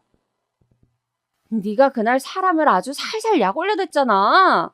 그것 때문에 내가 성질이 뻗쳐서 가만히 있을 수가 있었어야지. 저 때문에 그날 약이 무척 올랐던 신우이가 그 태도를 지적하는 심해부와 결국에 한판 붙은 모양이었습니다. 신우이는 제가 너무 얄미웠다고 하였고 심해부는 그러거나 말거나 네가 아직 네 남동생하고 결혼도 하지 않은 사람한테 그런 식으로 구는 건 해선 안 될 행동이었다면서 입바른 소리를 해댔다고 합니다. 그러면서 부부싸움으로 번졌다네요. 저는 휴대폰 너머로 한참 소리를 질러대는 신우이의 목소리를 들으면서 정신이 멍해졌습니다. 저기요, 언니. 저는 진짜로 그날 제가 뭘 그렇게 잘못했는지를 모르겠고요. 게다가 그게 벌써 며칠이나 지난 일인데 왜 갑자기 지금 저한테 연락을 하셔서 이러는 건지 모르겠네요. 내가 그냥 웬만하면 참고 넘어가려고 그랬거든? 그런데 좀 아까 점심을 먹는데 갑자기 속에서 열이 팍 치밀어 오르대. 이거 그냥 넘겼다가는 화병이 나겠구나 싶어져서 내가 너한테 오늘 연락을 때려야겠다 싶었지. 이럴 수가. 그런 개소리를 너무나도 자신만만하게 늘어놓는 신우이의 태도에 저는 되려 웃음이 나왔습니다. 그래서 그냥 깔끔하게 무시하기로 하였어요. 하지만 한 가지는 그 이후로 걱정이 되기 시작했습니다. 그런 누나를 둔 남자랑 내가 결혼까지 해도 정말 괜찮은 걸까? 이런 신우이가 있는 시댁이라니. 결혼하면 내 앞에 지옥길이 펼쳐지는 거 아니야? 남편하고 결혼해도 되는지 저는 심각하게 고민하기 시작했습니다. 어느 날 제가 이런 생각하고 있다고 솔직하게 털어놓으니까 남편이 뒤로 넘어갔죠. 절대 그러지 말래요. 자기가 무조건 자기 누나 잘 방어할 거라고 했습니다. 우리 누나는 원래부터 그런 사람이었어. 너도 딱 보면 모르겠냐? 그냥 사람 자체가 태생부터 지랄 맞았다고. 그런데 머리가 좀 둔한 편이라서 자기가 지랄해놓고 금방 잊어버려. 사람이 괜찮을 때는 또 괜찮게 굴어. 정말이야. 그러니까 그냥 적당히 무시하면 큰 문제 없는 사람이야. 남편의 말을 듣고 나서 곰곰이 생각을 해보니까요. 남편이 대학을 서울로 오는 바람에 이것저것 돈이 궁했는데 그때 시누이가 도움을 많이 줬다고 했었거든요. 그리고 시아버지께서 지병이 도지신 게 걱정이 돼서 굳이 시댁 근처에 신혼집을 얻었다는 일화도 들은 바였고요. 그래, 그렇게 보면 또 제법 정이 많고 괜찮은 사람일 수도 있어. 그리고 사람이 어떻게 이런 면만 있겠어? 저런 면도 있는 거지. 그래서 저는 제법 속이 편한 결론을 내려버렸습니다. 어차피 시누이하고는 제가 자주 부딪힐 만한 건덕지도 없었으므로 크게 걱정할 일 없이 안심해도 될 것만 같았어요. 이때로부터 몇 달이 흘러서 남편하고 결혼하기로 결정한 뒤 날짜까지 잡았을 때였습니다. 결혼식을 한 달 앞두고 시댁에서 하룻밤을 자고 간 적이 있었어요. 그런데 저희 부부가 시댁에 와 있다는 소식을 접한 시누이가 불쑥 방문을 한 것이에요. 짜잔! 우리 귀여운 딸랑구가 자기 할아버지 할머니 보고 싶다고 떼를 써서 와버렸지. 시부모님께 아이를 보여드린다는 명목으로 말입니다. 그리고는 시누이가 저를 보자마자 위아래로 흘겨보면서 코웃음을 치더라고요. 그것도 아주 세게 흥 하는 모양새로 말입니다. 그냥 넘어갈 수 있는 분위기가 아니어서 제가 또 조심스럽게 입을 열었습니다. 저 언니, 혹시 왜 그러시는 거예요? 옷 입은 꼬라지가 너무 웃겨서리. 그냥 좀 웃었네요. 네? 저 오늘 그냥 반팔 티셔츠에 청바지 입고 왔는데, 혹시 청바지는 좀 너무 가벼운 차림일까요? 청바지가 무슨 죄가 있을까? 진짜로 가벼운 것은 너의 정신머리와 예절머리고요. 시누이의 말을 듣자마자 저는 제 귀를 의심하였습니다. 맞게 들은 것이 맞는가 싶어서요. 제가 눈이 휘둥그레져 있으니까 시누이가 쌀쌀맞게 말했습니다. 참나, 본인은 그 속옷 차림이 너무 남사스럽다고는 생각이 안 들어요? 그래서 그렇게 입었어요? 네? 속옷 차림이라뇨?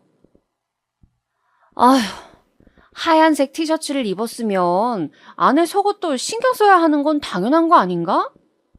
내가 빨주노초 파남보 색깔만 되었어도 이렇게 흉하다고 생각은 안 했을 텐데. 검은색? 지금 검은색 브라자에다가 하얀색 티셔츠가 말이 되는 조합이라고 생각을 하시고 입으신 거예요? 제가 깜짝 놀라서 시선을 내려서 제 옷차림새를 확인해 봤습니다. 별로 속옷이 비치는지 모르겠더라고요. 자기 예비 시댁에 방문하면서 아주 옷차림 선택을 잘 하셨네요. 대단하다, 대단해. 우리 집안에 훌륭한 패셔니스타가 들어오게 되었네. 시누이가 저를 신랄하게 비꼬았는데 저는 제법 억울하였습니다. 그때는 패션 속옷을 일부러 드러나도록 입는 게 처음으로 막 20대들 사이에서 유행하던 시기였는데요. 사실 저는 모 연예인의 사진을 보고 저도 따라서 그렇게 입어본 적이 있었습니다. 데이트 때 그렇게 입었더니 남편이 저를 보면서 멋있다고 엄지손가락을 치켜들어줬거든요. 저보고 할리우드 스타 같다면서 패션을 칭찬해줬었는데 그게 신이 났던 기억이 있어서 속옷 색깔에 신경을 덜 쓰게 되었었나 봐요. 그런데 그날은 하얀색 티셔츠의 소재가 짱짱해서 속옷이 안 비쳤습니다. 굳이 실눈까지 떠가면서 유심히 보지 않는 이상은 모르는 정도였죠. 그런데 신우이가 제 앞에서 그 실눈을 개슴츠레 떠가면서 관찰을 하더니 핀잔까지 준 것이었습니다. 저희 쪽으로 다가온 남편이 상황 파악을 마치고서는 제 편을 들어주었어요. 이 정도 개방적인 건 괜찮잖아. 문제될 거 하나도 없는데 누나는 괜히 왜 또 시비야? 누가 시비를 걸었다고 그래? 모함하지 마. 아주 2번 개방적이었다가는 사달라게 생겨서 내가 지적 좀 해준 것 가지고 나한테 고마워하진 못할 망정? 신우이의 태도에 저는 확 짜증이 났지만 제가 빌미를 애초에 제공한 게 잘못이겠거니 싶어서 입을 다물었습니다. 그리고 시부모님께서 저를 비호해 주셨거든요. 네가 저렇게 입고 싶은데 못 입어서 심술 부리는 건 아니겠지? 아빠는 무슨 그런 말을 하고 그래. 내가 뭐 그런 걸로 심술을 부리는 사람으로 보여?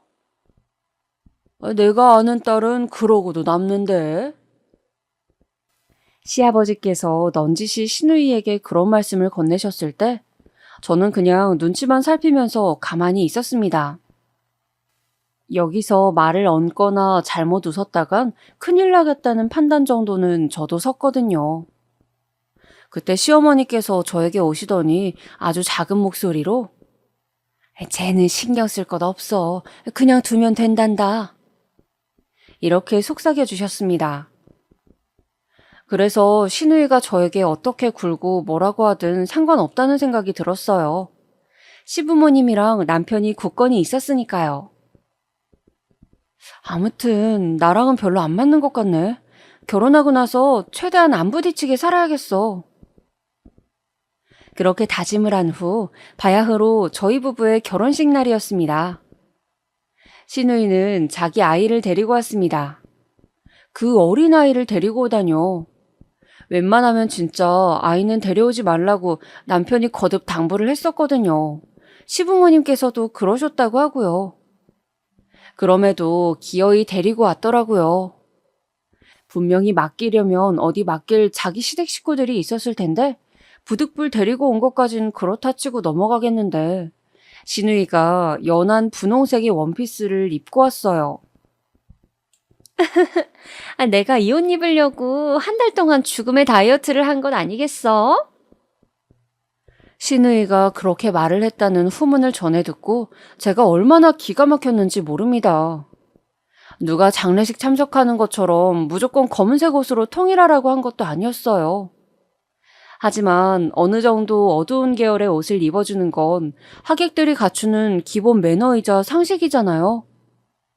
그런데 그냥 분홍색도 아니고 아주 연한 빛의 분홍색 원피스라서 저게 하객이 입고 올 법한 옷인지 아니면 신부가 결혼식 뒤풀이 의상으로 입는 의상인지 헷갈릴 정도였습니다. 제 친구들도 그날 전부 다 어두운 색깔의 옷을 입고 참석했고 나머지 사람들도 대동소이했어요. 베이지색 옷을 입은 사람이 2명인가 있기는 했는데 그냥 평범에 빠진 가을 트렌치 코트였기 때문에 나쁜 쪽으로 튀는 것은 절대 아니었습니다. 나쁜 방향으로 튀는 색깔을 걸치고 온 것은 신우이뿐이었어요. 제가 여기까지도 그냥 그러려니 이악 물고 참겠습니다. 하지만 여기에 한술 더 떠서 신우이가 자기 아기 옷도 샤랄라 공주님 옷을 입혀왔어요. 저런 공주님 드레스는 대체 어디서 사다가 애한테 입힌 거야? 해도 너무하네. 이런 수군거림 속에는 웃음도 섞여 있었습니다. 보통 공주님 옷이 아니라 정말로 드레스였어요. 아이 몸보다 살짝 커서 옷이 붕 떠 있었는데 그것 때문에 눈에 더 튀었습니다. 남편도 오죽하면 그걸 보고는 귀엽다는 말보다는 짜증난다는 표정을 짓는 게 우선이었겠나요. 좋은 날이니까 뭐가 됐든 전부 좋게 다 넘어가자고 저랑 대화를 마친 후였음에도 남편은 짜증스러운 눈길을 그쪽으로 보냈답니다.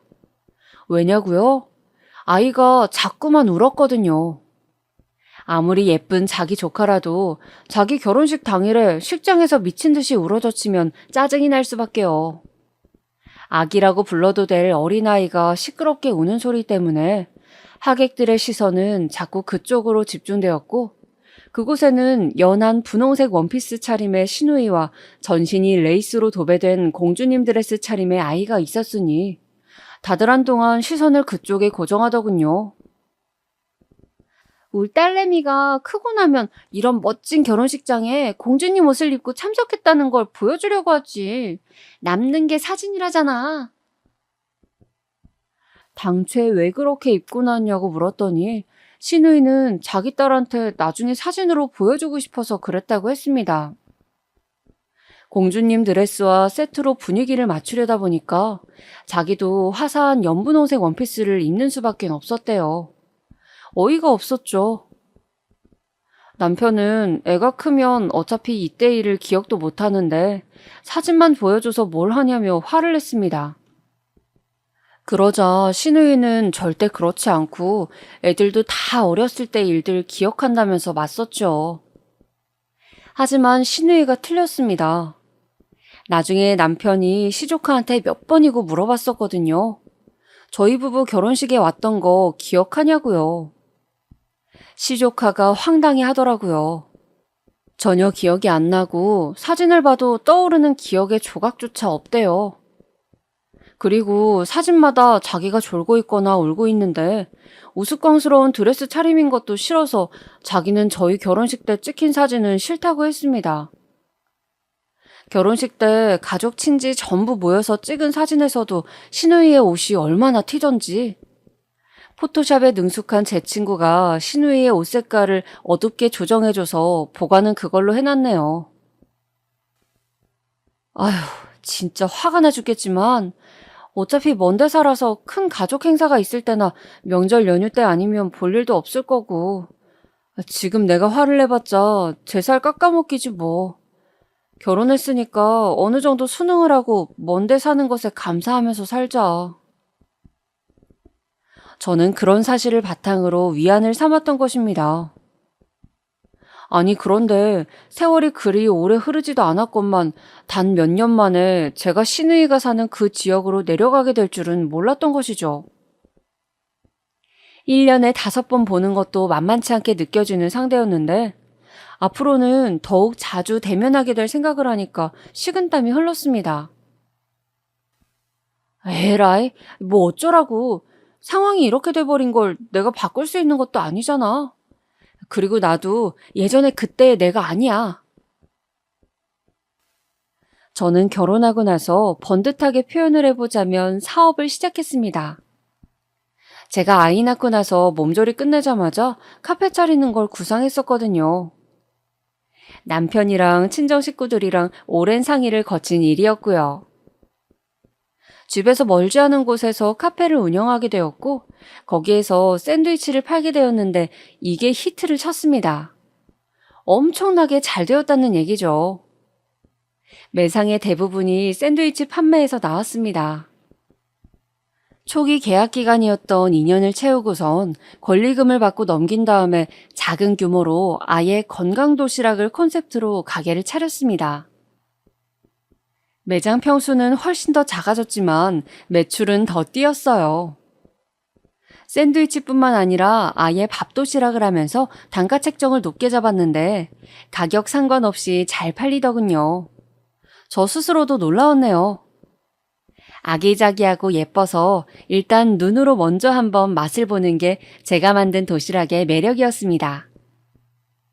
샌드위치는 재료를 듬뿍 넣고 빵은 건강한 호밀빵 위주로 사용했는데 점심 단체 주문이 매일같이 들어와 있었어요.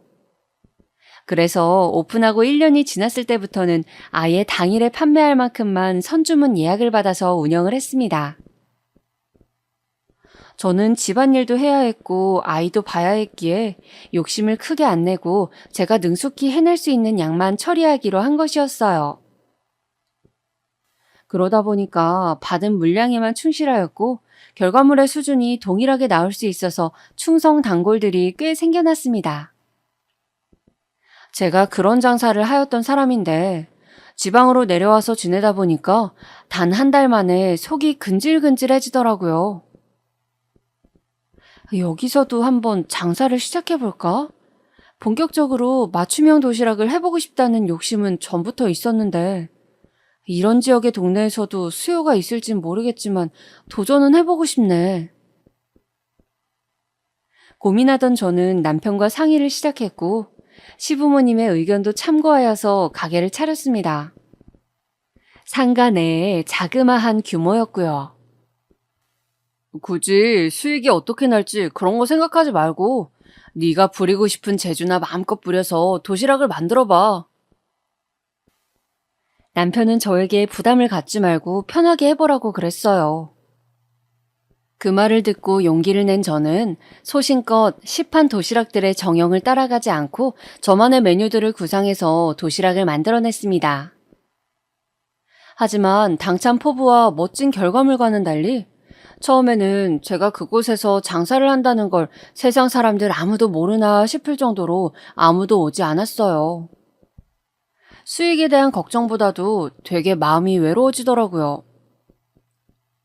제가 굴하지 않았던 건 남편이 저를 지지해주는 것도 있었고 제 아이가 즐겁게 제가 만든 도시락을 먹는 모습을 보면 그래, 뭐 아무래도 상관없지 이런 생각이 들면서 마음 편안한 웃음이 나왔던 것 때문일 것 같네요. 저는 그래서 초기에는 가게 주변에 장사하시는 분들에게 찾아가서 도시락을 드리기도 했었고 근처 주민들이 손님으로 마감 시간에 와주시면 딱 원가 수준의 값만 바꿔서 팔기도 하였습니다. 그러면서도 저는 꾸준하게 제가 만든 것들을 예쁘게 사진 찍어서 인터넷 계정에다가 홍보도 하였고요. 그러던 어느 날이었어요. 그 지역에서 맘카페 활동을 활발하게 하시는 어떤 분이 제 계정에서 제가 판매하는 도시락 사진들을 보시고는 궁금해서 가게로 찾아와 보신 거예요. 간단한 메뉴 상담을 마치고 원하시는 구성으로 도시락 5개를 주문받았습니다. 그리고 이튿날에 예약을 하셨던 도시락을 찾아가셨는데 그게 엄청 마음에 드셨나 봐요. 맘카페에 정성스러운 후기를 올려주신 거예요. 여러분 모두 맘카페가 뭔지는 알고 계시죠?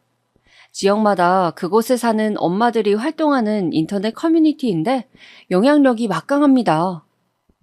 그런 곳에서 우수 회원이 칭찬 후기를 써주었으니 엄마들이 죄다 그 게시물을 보고선 호기심을 가진 거예요. 그날 이후로 도시락 문의가 빗발쳤습니다. 문의는 구매로 이어졌고 그때부터 스멀스멀 장사의 물꼬가 제대로 트이기 시작했어요. 저는 직원이나 아르바이트생을 두지 않고 오로지 혼자 하는 것이었기 때문에 하루에 많은 양을 소화해낼 수가 없었습니다. 게다가 단가에 맞춰서 손님이 도시락의 종류를 고르는 방식이었기 때문에 난이도가 천차만별이었어요. 어려운 도시락 주문만 쌓여있는 날이면 노동량이 엄청났다는 얘기지요. 이거 아무래도 막무가내로 주문을 다 받았다가는 결과물의 수준이 별로일 수도 있어. 나는 최상의 도시락만 판매하고 싶은데 욕심부리지 말고 내가 최선을 다해서 해낼 수 있는 만큼만 주문을 받아야겠다.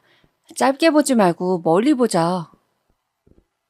그런 계산하에 저는 영업 날짜별로 작업량을 정리해서 딱 그만큼만 주문을 받았습니다.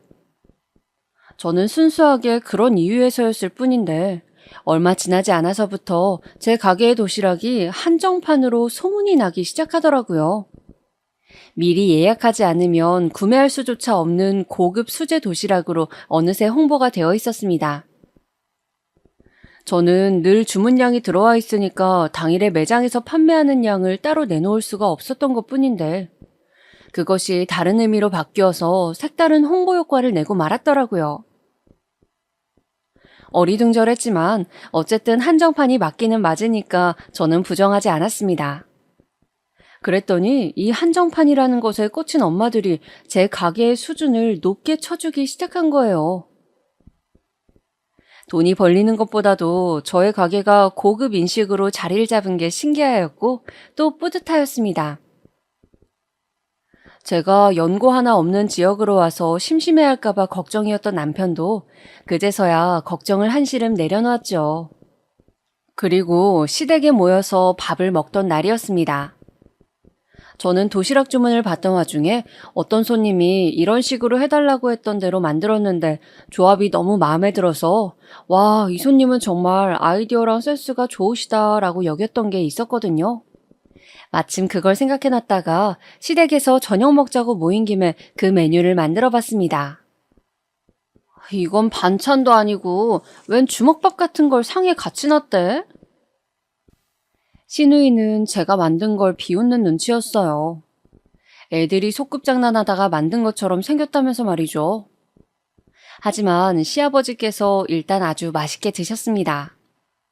모양도 아기자기하게 생겼는데 먹어보니 맛까지 있다면서 저를 칭찬해 주셨죠.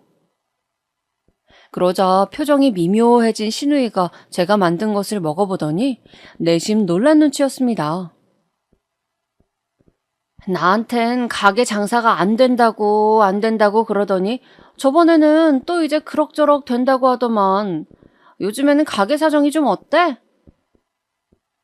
시누이가 슬그머니 물어보길래 저는 그냥 솔직하게 저번에 말씀드렸을 때보다는 사정이 낫다고 대답을 하였습니다. 그러자 시누이가 식사 다 끝나고 나서 저를 따로 부르더라고요. 올케, 저번에 올케가 가게 홍보한다는 계정 이름이 뭐였지? 내가 하도 안 들어가 봐서 모르겠네. 아, 제가 운영하는 그 계정이요? 계정 아이디를 제가 알려드릴게요. 시누이가 제 가게 홍보 계정을 궁금해하길래 알려줬죠. 그랬더니 보고서는 화들짝 놀라는 겁니다. 뭐? 말도 안 돼. 올케의 계정 팔로워가 이렇게 많다고? 저번에 봤을 때는 100명도 안 되었던 것 같은데. 어쩌다 보니 그렇게 확 늘어났어요. 팔로워라는 건 쉽게 말해서 어떤 계정을 구독하겠다는 의미입니다. 사연에 빠진 나를 앞으로 계속 보겠다고 구독을 누르는 것처럼 말이죠. 제 계정을 구독하겠다는 사람들의 숫자가 높은 것에 시누이가 놀라서 눈이 커진 것이었어요. 어머, 세상에 올케. 이 정도면 기업들이 협찬 들어오는 거 아니야? 협찬 문의는 없었어? 사실은 있었어요. 그런데 마땅치가 않아서 거절했어요. 제가 그럴 만한 여유도 없었고요. 하나부터 10까지 저 혼자 하려니까는 벅차서 그날그날 장사하기에도 바쁜걸요? 협찬문이니 뭐니 한 다른 것들은 일체 신경 안 써요. 그래? 하여간 놀랍네. 군뱅이도 구르는 재주가 있다더니. 저는 지방에 내려오기 전에도 나름 성공적으로 장사를 한 경력이 있었던 사람입니다. 시누이가 그 사실을 뻔히 알고 있었음에도 저보고 갑자기 웬 군뱅이 운운을 하는 것인지 이해가 안 갔지만 상대는 시누이니까 그러려니 하고 넘겼어요. 솔직히 나는 올케가 만든 거 맛있다는 생각을 한 번도 안 해봤는데 사람들이 참 신기하네. 많이들 사 먹나 봐? 모양새를 그럴싸하게 꾸며놔서 홀린 건가? 사람들이 맛 가지고 올케한테 뭐라고 안 그래? 보기에도 예쁘고 맛도 있다고 하던데요? 그래? 거참 다들 희한한 사람들이네. 짜증나서 제가 속으로 부들부들 떨고 있는데 그때 마침 시누이의 딸이 저희 쪽으로 총총 다가오더라고요. 그러면서 그 시조카가 하는 말이 오늘 저녁 식탁에서 먹은 것 중에서 제가 만든 것이 가장 맛있었다고 하는 겁니다. 나 그거 주먹밥 또 먹고 싶다. 주먹밥이 불고기보다 맛있어. 까르르 웃으면서 말하는 시조카를 보면서 시누이가 경악을 했죠. 얘가 갑자기 뭔 소리야? 너 원래 김치라면 경기를 일으키면서 안 먹는 애잖아. 야채라면 다 안 먹겠다고 생떼를 부리는 애가 그 주먹밥은 왜 잘 먹고 난리래? 너 정말로 그게 맛있었어? 엄마, 나 집에 가서 그거 해줘. 난감한 신우이의 얼굴과 해맑게 웃는 시조카를 쳐다보면서 저는 고소한 미소를 지어냈습니다. 백김치를 쫑쫑 썰어서 조미김이랑 간을 낸 주먹밥이었는데 모양을 제가 귀엽게 꾸몄더니 시조카가 신기해서 손을 댔다가 마침 입맛에 맞았던 모양이었죠. 더 이상 저한테 할 말은 없으니까 신우이는 헛기침만 하면서 돌아섰습니다. 아휴, 저는 그걸로 된 줄 알았는데요. 그 후로 신우이가 자기 주변에다가 유명 도시락 가게를 운영하는 게 내 올케다라고 말을 한 모양이었어요. 문의 온 연락에서 제 친구가 거기 사장님이 자기 올케라고 하던데요. 혹시 지인 할인 같은 거 있을까요? 이런 식으로 말을 하는 손님들이 생겨났거든요. 와, 진짜 환장할 노릇이었죠. 막상 제 앞에서는 제 가게를 그저 운빨이 좋아서 성공한 곳, 도시락은 그저 예쁘기만 하고 맛은 별로 이런 식으로 깎아내렸으면서 제 뒤에서는 저를 팔아서 자기 자랑하기에 여념이 없었다니 어이가 없더라고요. 신우이한테 그런 기질이 있다는 것 정도는 저도 미리 알고 있었습니다. 다만 저까지 활용해 먹을 줄은 몰랐던 것이죠. 제가 그런 신우이의 기질을 어떻게 알고 있었냐 하면 직접 보고 들은 것이 있었거든요. 신우이는 자기 시댁의 수준도 주변에 부풀려서 말했다가 심해부랑 싸운 적이 있었습니다. 저희 부부랑 넷이서 모처럼 고깃집에 간 날이었는데 한창 서로 간의 대화를 나누다가 아무튼 뭐 때문에 그런 얘기로 잘못 흘러갔어요. 신우이랑 심해부는 말다툼을 시작했고 저랑 남편은 자리가 불편해졌었죠. 전말인즉 신우이가 자기 주변 사람들한테 말을 뻥튀기 해서 전달한 게 심해부는 영 못마땅하다는 것이었습니다.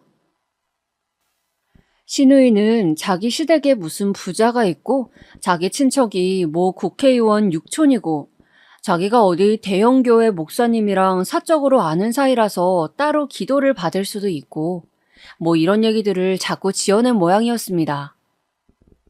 이게 참 웃긴 게 아주 없는 얘기를 만들어낸 건 아니고 이를 보면서 100으로 부풀렸다는 사실이었습니다. 신우이가 계속 그래왔다는 게 심해부로서는 불만이었나 보더라고요. 신우이가 자꾸 발뺌을 하니까 심해부는 저랑 남편의 앞에서 바로 최근에 겪은 일이라면서 신우이의 만행 일화를 하나 공개해 주었습니다. 신우이가 자기 친구들이랑 모임을 할 때 이거 우리 남편이 이번에 홍콩으로 출장 갔다가 나 생각해서 사온 거야. 홍콩에서 가장 유명하다는 쿠키 다들 알지? 이 기회에 마시나 봐. 이러면서 쿠키를 내왔다고 합니다. 친구들은 모두 너는 진짜 다정하고 세심한 남편을 둬서 좋겠다. 항상 부럽다며 반응을 해주었다고 해요. 그런데 정작 심해부는 홍콩 출장의 일정이 너무 촉박해서 유명한 쿠키는커녕 면세점에서 기념품 한 개 구매한 것이 다였다고 합니다. 신우이가 자기 친구들한테 거짓말을 꾸며낸 것이었죠. 꼬리가 길면 밟힌다고 하던가요? 그런데 쿠키를 먹었던 신우이의 친구들 중 한 명의 남편이 심해부랑 연락을 하는 사이였나 봐요. 그 친구의 남편이 심해부한테 야, 너 다음에 해외 출장하면 우리 집 것도 맛있는 거 챙겨줘라. 돈을 줄 테니까 이렇게 말을 한 겁니다. 그러니까 심해부가 어리둥절했죠. 자기는 아무것도 먹을 걸 안 사왔으니까요. 내가 한두 번이면 넘어가겠는데 상습적으로 왜 거짓말을 하고 부풀리냐고. 나쁘고 안 좋은 버릇일 뿐더러 이거 다른 사람들을 완전히 바보 만드는 짓이야. 너는 왜 그걸 몰라? 심해부가 화를 냈는데 거기다 대고 신우이가 하는 말이 아니 그러니까 본인이 알아서 홍콩에 유명한 쿠키를 사왔으면 될 일이잖아. 그걸 꼭 안 사오는 바람에 나로 하여금 인터넷에서 해외 배송으로 그 쿠키를 사게 만들어야 했어? 내가 그거 주문하면서 얼마나 초라했는지 알아? 되려 그 사건에서 잘못한 사람은 심해부라는 것입니다. 그렇게까지 해서 굳이 사먹는 이유가 뭐야? 나는 그걸 도통 모르겠네. 그럼 어떡해? 친구들한테 내 남편이 다음 주에 홍콩에 출장하면 아무래도 이것저것 사올 것 같다고 이미 말을 다 돌려놓은 상태였는데 나로선 뭐라도 걔네한테 보여줘야 할 거 아니야. 그러니까 애초에 그런 말을 친구들한테 왜 돌려놓냐고. 와, 이 사람 진짜 미치겠네. 심해부는 환장하려 하고 있고 신우이는 고집 안 꺾고 자기는 잘못 없다면서 그러고 있고 그 앞에서 저랑 남편만 어색하게 조용히 고개만 뒤집었더랬죠. 제가 그 일화를 접한 이후로 신우이에게는 그런 허세 기질이 있다는 것을 정확히 알게 되었던 것입니다. 설마 그 허세 부리는 게 나한테까지 불똥이 더 튀는 것은 아니겠지? 저는 불안감에 휩싸인 채 신우이의 친구들로 추정되는 의문의 지인 할인 요구자들을 상대하였습니다. 따로 지인 할인이나 기타 할인은 해주지 않는다고 단호하게 못을 박아놨어요. 애초에 들어가는 재료값이나 노동 수준에 비해서 가격이 높게 책정되어 있지도 않았습니다. 그렇게 저는 더욱 제가 만들어서 판매하는 도시락들이 자랑스럽기도 했거든요. 그런데 웬 신우이가 말을 이상하게 전해놔서 뭐를 흐리려는 것인지. 그리고 신우이 집이랑 제 가게는 거리가 썩 가깝지 않아서 굳이 도시락을 사러 오가기에는 효율성이 떨어졌었거든요. 그런데 할인이라는 말이 들어가니까 그 사람들이 싸게 먹으려는 욕심으로 저한테 자꾸 문의를 해오는 것 같았어요. 마음 같아서는 연락해서 도대체 주변 사람들한테 내 가게 이야기를 어떻게 전한 것이냐, 혹시 할인이라도 받을 수 있다고 한 것이냐, 이렇게 따져묻고 싶지만 차라리 아무 말도 하지 않고 조용히 넘어가는 게 상책일 수도 있어. 그냥 모른 척 해야겠다. 저는 신우이의 작태를 모른 척 넘기면서 무시하였습니다. 그 어떤 것도 묻지 않았어요. 그리고 나서 거의 3주 정도가 흘렀을 때였습니다. 신우이한테서 먼저 연락이 왔어요. 올케, 내가 올케네 도시락 좀 주문을 하려고 하는데 할인되지? 네? 무슨 할인이요? 그런 걸 꼭 말을 해야 알아들어. 가족 할인! 세상에. 제가 이 가게를 차릴 때 과장 하나 안 하고 10원 한 장도 보태주지 않은 게 신우이였습니다.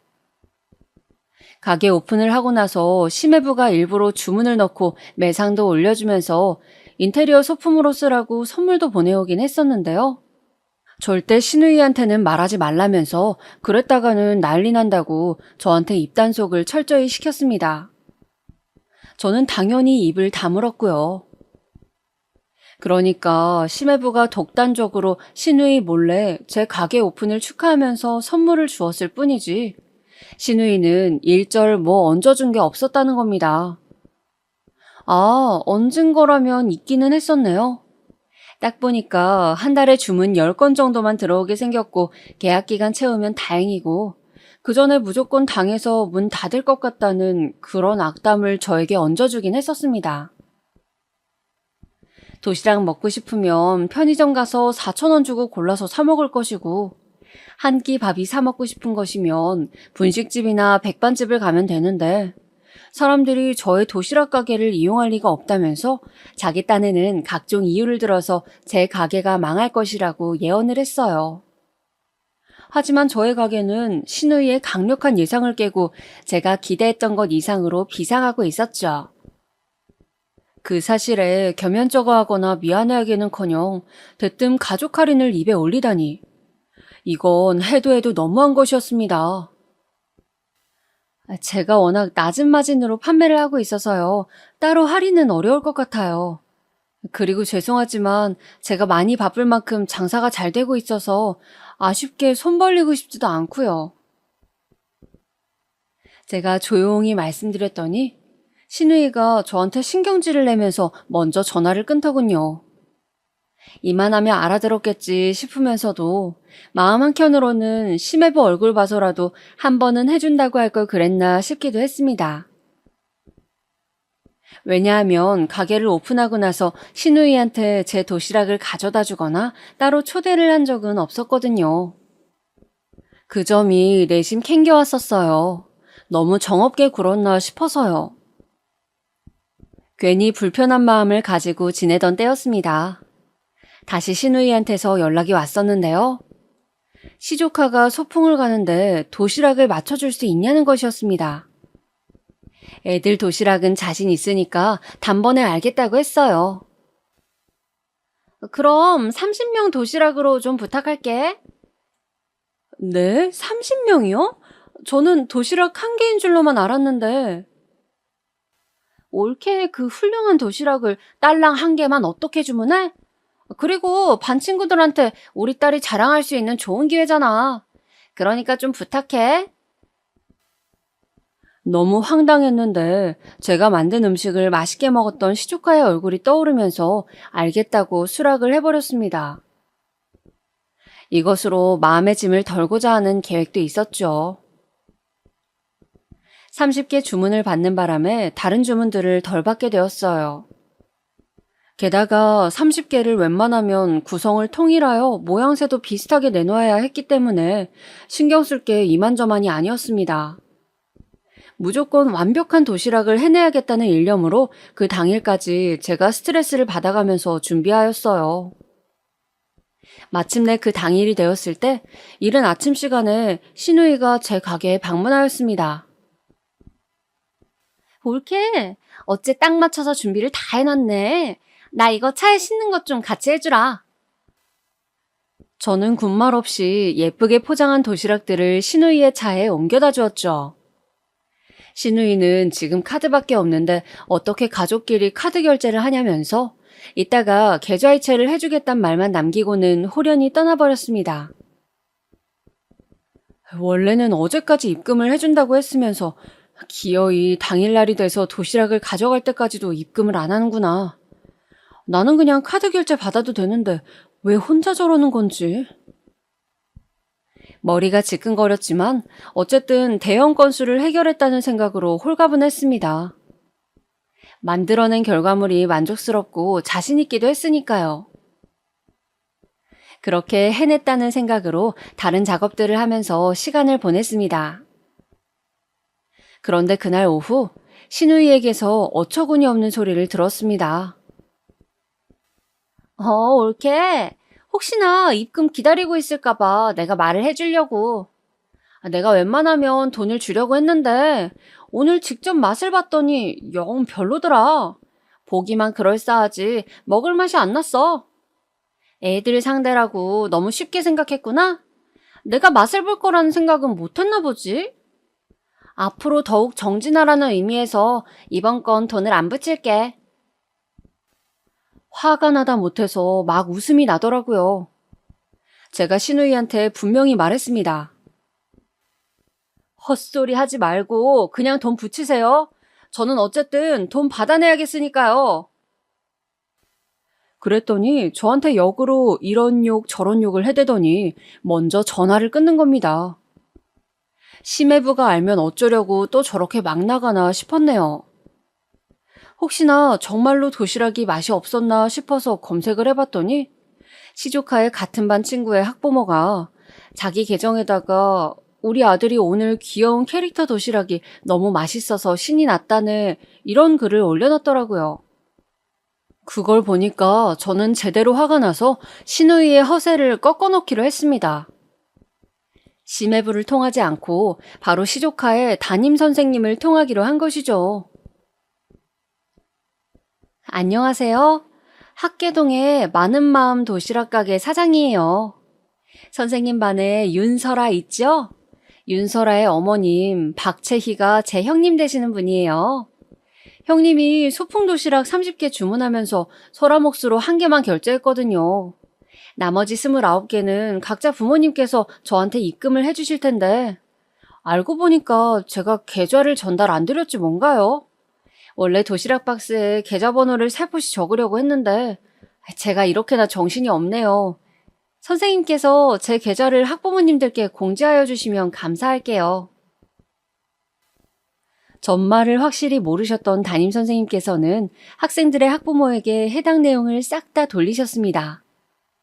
돈 문제였기 때문에 빨리 해결하시려는 의도셨겠죠. 그랬더니 바로 난리가 난 거예요. 설아 어머니, 본인이 유명 수제 도시락 가게에서 쏜다고 해놓고 입금을 각자 하라는 건 대체 무슨 상황이에요? 다들 화가 잔뜩 나서는 신우이한테 따져들었대요. 그야말로 공개 처형을 당한 신우이는 어떻게든 수습을 해보고자 저한테 바로 입금을 해주면서 저보고 담임선생님과 학부모들한테 뭔가 오해가 있었다는 식으로 전달 좀 해달라고 하더라고요. 제가 왜요? 정말로 오해가 있었던 것도 아니잖아요. 할 말이 없어진 신우이가 입을 다물었죠. 그 후로 저를 가만 안 두겠다면서 적반하장으로 날뛰다가 오히려 무슨 일이 있었는지 심해부한테 들키는 바람에 더 손해를 봤습니다.